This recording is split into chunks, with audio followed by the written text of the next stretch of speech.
They thought she was just a quiet math teacher, shy, soft-spoken, and easy to push around. But when they slammed her into the lockers in front of the whole school, they had no idea they had just awakened something fierce. Her secret? Years of elite judo training. And what happened next left the entire hallway frozen in shock. The halls of Silver Pine High buzzed with early morning chaos, lockers clanging, sneakers squeaking, voices overlapping in a messy symphony of teenage life. It was only her second month teaching, and Miss Kayla Moreno, 28, still felt like she was walking through a minefield. Dressed in plain slacks and soft pastel sweaters, Kayla was the kind of teacher students barely noticed, except when they sensed weakness. At 5 feet 1 inches with a gentle demeanor and a voice that rarely rose above a calm explanation of quadratic equations, Kayla had already become the subject of whispers. Too soft, too young, she's not going to last, they said. What they didn't know, what no one knew, was that before she ever picked up a whiteboard marker, Kayla had spent 15 years training under her uncle in a martial arts school few outsiders had ever heard of. She never imagined she'd need that side of herself again. Not here, not now. But all that changed one rainy Thursday morning, when a group of seniors decided to make her a target, and one shove too many shattered her quiet mask forever. It started with smirks and whispers in the back row. Troy Halver, the tall, sharp-jawed senior who treated every classroom like a personal stage, had made Kayla his new hobby. "Yo, Miss Moreno," he'd call out mid-lesson, stretching her name like taffy. "You sure these equations aren't too advanced for you?" The class would chuckle, and Kayla would smile tightly, pretending not to notice. But the tension grew with every passing day. Troy's crew, Mason, Blake, and the ever-silent Reed, followed his lead, pushing the boundaries further. One day her lesson slides were switched with memes. Another time she found a chalkboard drawing of her labeled, "The Human Calculator," now with less backbone. Still, Kayla didn't report it. She remembered what her uncle had taught her. Never strike in anger, let the storm pass, then choose your moment. But it was hard. The more she stayed quiet, the bolder they got. In the teacher's lounge, no one seemed surprised. "You're still getting hazed by Troy's gang?" one colleague asked with a half sigh. "Don't take it personal. They made Mr. Lang cry last year." That Thursday morning, Kayla was just trying to make it to her classroom before the bell. She kept her eyes low, binder clutched to her chest like a shield. But the moment she turned the corner near the vending machines, they were waiting. "Morning, Teach," Troy grinned, stepping into her path. "Math test today, right? You nervous?" She sidestepped him, murmuring, "Please go to class." Mason moved behind her, Blake to the side. They surrounded her, but it was all just posturing until Troy shoved her. Hard. Kayla's back slammed into the lockers with a metallic crack that echoed down the hallway. Her binder dropped, papers fanning out like white flags. Laughter erupted as Mason pulled out his phone, already filming. "Come on, Miss M, say something," Blake jeered. Kayla winced, steadying herself, her pulse spiking not with fear, but memory. The dojo floor, the slam of feet, her uncle's voice. "Use their weight, use their speed. Never let them see you coming." Kayla looked up, her glasses slightly crooked, eyes no longer uncertain. "Last warning," she said, her voice low and suddenly unfamiliar, even to her. "Back off." But Troy only smirked wider, stepping in again. That's when everything changed. The moment Troy grabbed her wrist, something ancient and precise took over, like a switch flicking in her bloodstream. Kayla's body reacted faster than thought. In one smooth motion, she pivoted to the left, used his own momentum, and snapped him forward in a perfect Tayatoshi. His legs flew out from under him, and he slammed to the ground so hard the hallway vibrated. The laughter stopped. Mason, mid-laugh, stuttered out a "what the" before lunging. Kayla twisted, seized his hoodie, and with one quick torque, flipped him clean over her hip. He hit the floor beside Troy with a heavy thud, groaning. Blake froze, staring at her like he'd just seen a ghost crawl out of her skin. "Don't," she said, her hand raised, palm flat, the stance unmistakable to anyone who knew judo. But Blake rushed anyway, either out of panic or pride. Kayla ducked, spun behind him, locked his shoulder, and swept his legs in a move so fluid it looked choreographed. Blake dropped like a sack of bricks. The hallway had gone from chaos to church silent. Reed, the only one still standing, backed away slowly, his hands raised like she had a weapon. Phones were still rolling, but now nobody was laughing. Kayla stood among the heap of winded, groaning bullies, her chest rising and falling as decades of training rippled back through her limbs. Her sweater was slightly torn at the sleeve, her glasses hung from one ear, but her stance, centered, grounded, and unshaken, told a different story. "This was never what I wanted," she said to the stunned crowd that had gathered around the edges, students peeking from classroom doors, mouths agape. "But enough is enough." She turned without another word, scooped up her scattered binder pages, and walked down the hallway, leaving behind a floor full of bullies and 100 pairs of wide, speechless eyes. The cameras had caught everything. And within the next hour, the video would hit social media under the title, "Tiny Math Teacher Wrecks Football Bullies in Hallway Beatdown." But Kayla didn't care about that yet. She knew what was coming: questions, consequences, an old ghost that would rise. This wasn't over, not by a long shot. By lunch, the video had gone viral across Silver Pine High's student body. Some played it on repeat in the cafeteria. Others shared it in group chats with fire emojis and jaw-drop reactions. One version was slowed down, captioned, "Miss M, Math Teacher or Mortal Kombat Final Boss." But as Kayla sat alone in her classroom, she wasn't basking in glory, she was bracing for impact. The silence in the hall outside her door felt heavier than before. Then came the knock. Vice Principal Dana Collins, tall, sharp-suited, and never without a Bluetooth earpiece, entered with an unreadable expression. "Kayla," she said slowly, "we need to talk." In the administrative office, Kayla sat across from Principal Howard Carlin, a former coach with a reputation for valuing athletes over almost everything else. "You body slammed 3 seniors," he said flatly, drumming his fingers. "Do you have any idea what kind of legal storm you've invited?" Kayla sat straight. "They shoved me, surrounded me, filmed it for humiliation. I defended myself." Collins chimed in. "The footage confirms the aggression, but your response, it was surgical." Kayla didn't flinch. "Because I'm trained. I've been doing judo since I was 10. I walked away until I couldn't." Carlin exhaled slowly. "Choi Halver's father is already threatening to sue, says his son has a sprained wrist. You're being accused of excessive force, Kayla. The board will need to review this.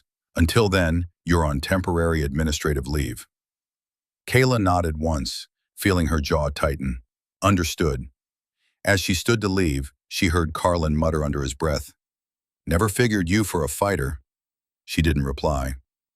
But as she walked out of the office, her thoughts weren't on her job, they were on the past. For 10 years, she'd left it behind. The late-night tournaments, the hours of conditioning, the black belt hidden in a box under her bed. The name Kayla Santiago once whispered with awe in underground circuits on the West Coast, long before she changed it. She hadn't used those skills in years. But now the lid was off, and she wasn't sure she could put it back on. Kayla spent the next 2 days in a kind of limbo, her classroom empty, her inbox flooded, and her name now the subject of school-wide speculation. Some students supported her openly, posting messages like #TeamMoreno and "Finally, someone shut those guys up." But others, including parents, were less kind. Anonymous posts claimed she used excessive force or traumatized the boys. One email read, "We don't send our children to school to be assaulted by violent teachers." It stung, but Kayla knew what was worse, the messages she received from untraceable numbers. "You're done here. That black belt won't save you from what's coming." And one that chilled her to her core. "We know who you really are, Santiago," the name she hadn't used in almost a decade. She tried to ignore it, focusing instead on compiling statements from students who had witnessed the incident, screenshots of Troy's past taunts, and footage from the school's hallway cameras. But something wasn't adding up. When she requested access to the official security video from the administration office, she was told it had mysteriously been corrupted and was currently unavailable. Kayla's instincts screamed louder than ever. This wasn't just teenage bullying gone too far. Something darker was moving beneath the surface. That night, she went down to her basement, pulled open the old wooden chest she hadn't touched since her move to Silver Pine, and unwrapped her faded judo gi. She stared at the belt, creased, worn, and stained with time, and felt something settle inside her. Not fear. Focus. Then her phone lit up again. This time, it was a voice memo. Distorted but sharp enough to understand. You don't belong here. Leave now, before you get buried like your uncle did. Her heart stopped. No one knew about Uncle Darius. Not here. Not in this sleepy town. Darius, the man who trained her, who vanished after blowing the whistle on a national judo match fixing ring years ago. His disappearance was the final reason she'd quit. Now someone was pulling at the thread of her old life and trying to make it unravel. And Kayla knew. She wasn't just fighting to save her job anymore. She was fighting to protect the truth. Kayla couldn't sleep that night. The voice memo echoed in her head, dredging up memories she thought she'd sealed away. Her uncle's sudden disappearance, the reporters, the threats, and the judo world she had walked away from in fear. But fear no longer felt like the right response. The next morning, she made a decision. If someone was digging into her past to silence her, she'd bring the truth to light first. She contacted Nico Delara, a local freelance journalist who had once covered a corruption case at the school board level and was known for chasing stories others were afraid to touch. They met in an empty library reading room off Main Street. Kayla laid it all out. Troy and his crew, the bullying, the messages, the missing footage, and now the direct threat connecting to her family's past. Nico listened without interrupting, scribbling notes, eyes growing sharper with every word. If what you're saying is true, he said finally, this isn't just a teacher-student incident. This could be systemic. Kayla nodded. And I think it's tied to more than just bullying. She handed over a flash drive, every file, screenshot, and message she had collected. They're scared for a reason. I just don't know what yet. Over the next 48 hours, Nico began his deep dive. Meanwhile, Kayla returned to the one place that brought her clarity, the community dojo where she sometimes volunteered anonymously. She slipped in after hours, turning on only the floor lights. Her body flowed instinctively, throws, counters, holds, each movement reconnecting her with the strength she had been taught, not just to master, but to contain. She wasn't practicing for sport anymore. She was preparing for war. Back at home, her phone buzzed again. This time, it was Nico. Found something. Meet me. When they sat down again, he showed her copies of internal school emails, leaked from a faculty source discussing the Halver incident and suggesting the board had been coached by Troy's father, a wealthy developer and known donor, to quietly bury the hallway footage and frame Kayla as unstable. They're setting you up, Nico said grimly. And they've done this before. Your uncle's name, it's in one of the old donor reports. The same man who funded his last tournament? Troy's dad. Kayla's blood ran cold. The names, the silence, the manipulation, it was never random. It was all connected, and she was done playing defense. The announcement came on a stormy Monday morning, an emergency school board hearing to determine whether Kayla Moreno would be permanently removed from Silver Pine High. The notice was deliberately vague, but the message was clear. This was a public execution disguised as procedure. The hearing would be open to faculty, parents, and select students. Kayla had 3 days to prepare, but this time she wouldn't walk in alone. With Nico's help, she compiled a full report, detailing not only the bullying she endured, but the systemic silencing of teachers who stood up to Silver Pine's golden boys. Included were archived emails, altered security logs, and a witness statement from a janitor who'd seen Troy's crew staging the ambush that morning. But the real gold was Nico's discovery, a nonprofit donation record showing that Harlan Halver, Troy's father, had financially backed both the school's athletic program and a private security firm that maintained the school's surveillance network, essentially controlling what was seen and what disappeared. Kayla also managed to reach out to Jenna Lee, a former Silver Pine English teacher who had mysteriously resigned the year before.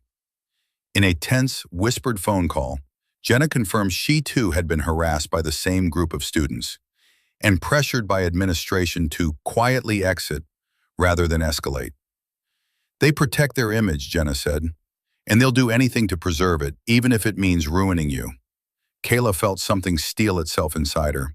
This was no longer about restoring her reputation. It was about tearing down a system that punished silence and rewarded cruelty. The day before the hearing, Kayla returned to the dojo one last time. She stood in front of the mirror, her black belt tied firm around her waist, and stared at her own reflection. This wasn't about vengeance, it was about justice.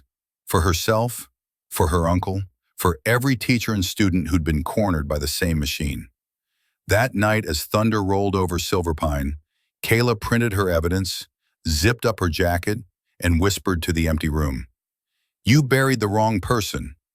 The next day, she would walk into the boardroom not as the math teacher they underestimated, but as the fighter they never saw coming. The Silverpine High auditorium buzzed with tension.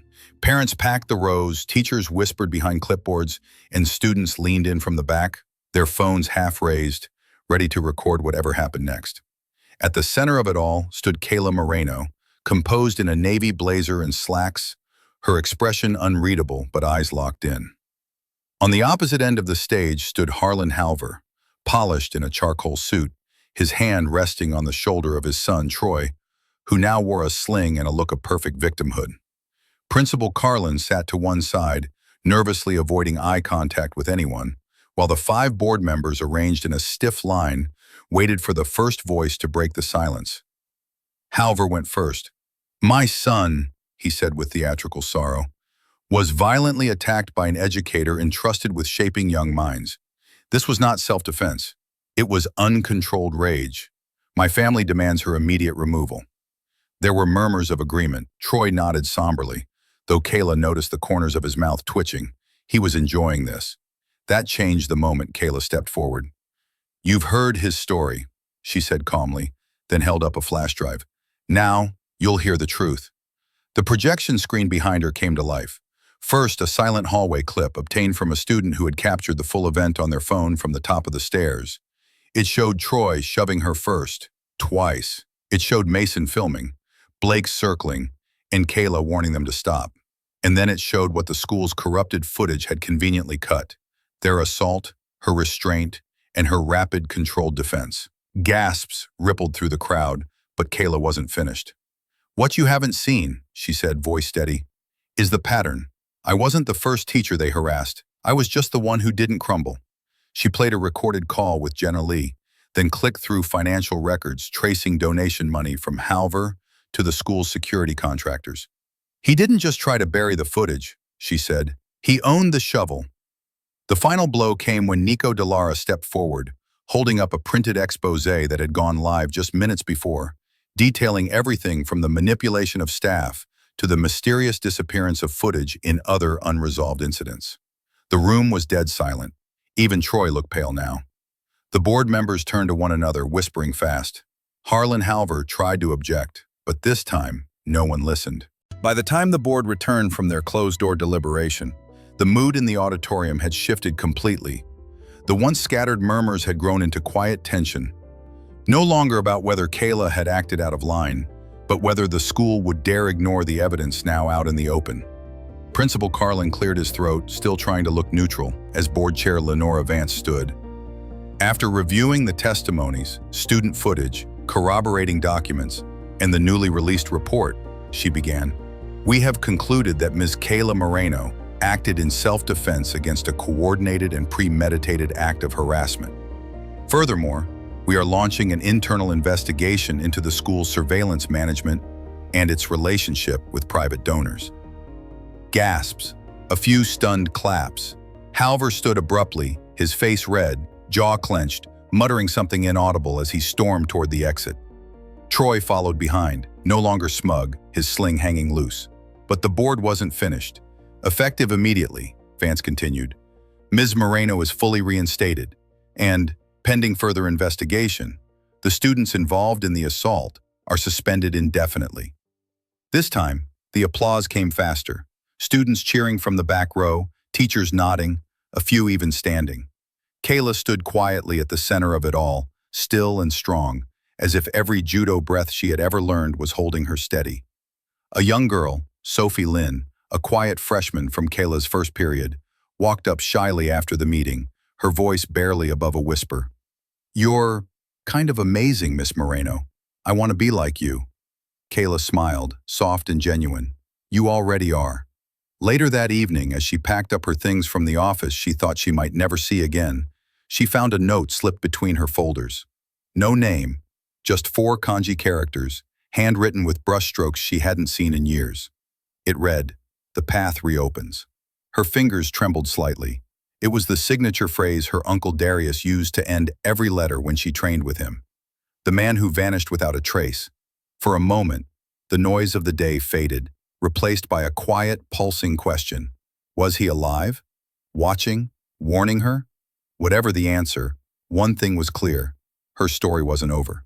In the weeks that followed, Silver Pine High began to shift. The whispers that once followed Kayla Moreno's footsteps had turned into greetings, respect, and even admiration. Her classroom filled with students who once snickered behind their hands, now leaning forward, focused, their jokes replaced by questions. But Kayla didn't just return to teaching equations and solving word problems. She started something new, a self-defense club open to any student who felt unheard or overlooked. Sophie Lynn was the first to sign up. Then came 3 more, then 10. Kayla taught them balance, breath, and boundaries. Not just how to fight, but when not to. The gym became a sanctuary, echoing with soft thuds of practice mats and laughter that felt real. Meanwhile, the investigation into Harlan Halver and the school's security practices gained traction. News outlets picked up Nico's story, and soon, other educators came forward. Allegations, cover-ups, bribes. Kayla had sparked something bigger than herself. And yet, even in victory, the note lingered. The path reopens. Late one evening, she found herself standing outside the old Greenridge Dojo, a modest brick building on the edge of town she hadn't visited since moving. It was quiet, empty, save for a single light in the back. The lock clicked open when she tried it. Inside, on the far wall, hung an old photo she hadn't seen in years. Uncle Darius, standing beside a much younger version of herself, both in GI uniforms, mid-laugh. She stepped into the center of the mat, closed her eyes, and breathed. Not the breath of a math teacher or a frightened woman trying to forget a life long buried, but the breath of someone who had faced her ghosts and stood tall. She didn't know who left the note. She didn't know if Darius was out there or if more shadows would crawl from the past. But this time she wasn't afraid.